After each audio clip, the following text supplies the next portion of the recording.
Dude, I'm Alright, so I want you to talk about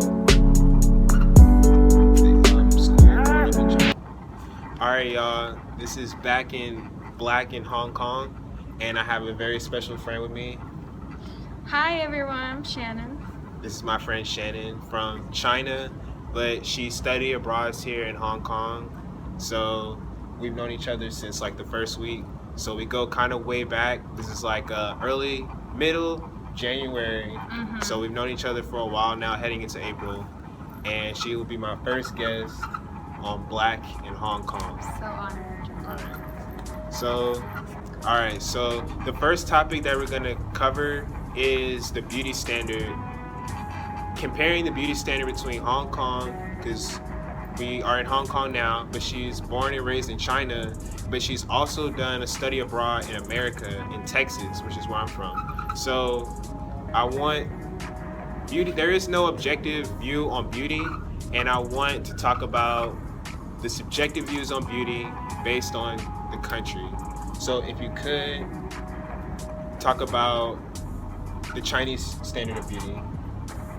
You were telling me how guys over here in Hong Kong and in China, how they like their women like very small and petite, and you're like my height, you're like 5'6". Yeah. So guys here typically like their girls like 5 flat maybe, or like 5'1". So guys like their girls shorter. You're about the average height of an Asian guy, and so if you don't even like their height and they don't like your height, but in America they like your height and you like their height. So if you could talk about that.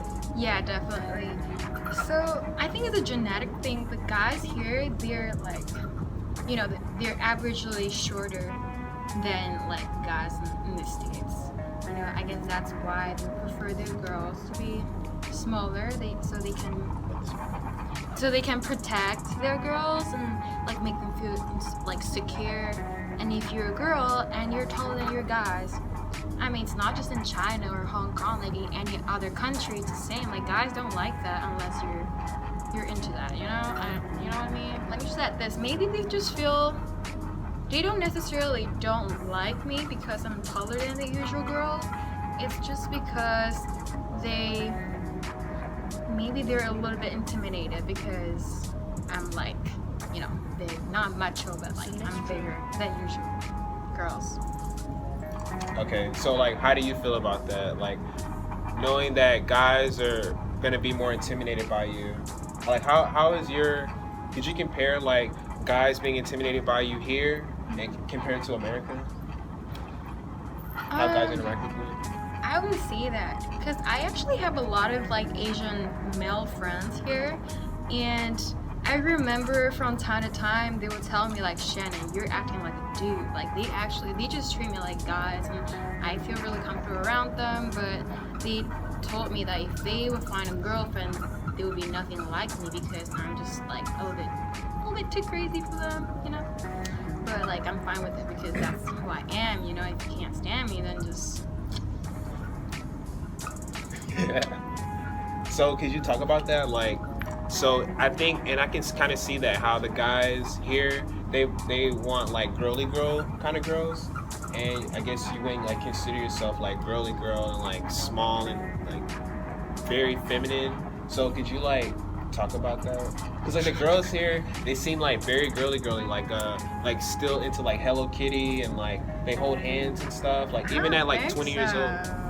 I mean, some of them maybe, but like, I don't know, because I know some girls that are not like that, I'm not sure. Honestly, I don't know. What's your stand? What do you think about American guys? Like, what's your guys' standard of beauty? I'm really interested. I feel like the standard of beauty in America is a lot different because, for one, America is more diverse. Like there's so many different cultures and different types of people in America that there is like no one standard. Like it's impossible for you to have one standard because exactly. Like all the race, they have their own like beauty, right? So there's really no like standard, but I think thick girls in America is becoming like more popular. I feel like all girls, or in like the Black and Hispanic community, thick girls have always been like preferred. But here it's like smaller girls are more preferred. So And it's kind of genetically impossible for us to grow like big booty or like big tits. so yeah, I feel like the American standard for women is thicker girls, and like I feel like even in the white community, and maybe from like the Kardashian family, I think they've like popularized, they've made being thick mainstream. So like I feel like all across America, thicker girls are. It's like in the Beyonce too. I feel like and Nicki Minaj, I feel like they've made being thick like more popular, and I feel like girls maybe like a Taylor Swift or like a Jennifer Lawrence would be like more liked here in Hong Kong. Like the girls here are like small. That's definitely it. Like the girls here, they don't understand how like they don't want to be thick. They just want to be skinny and like white, you know. Yeah.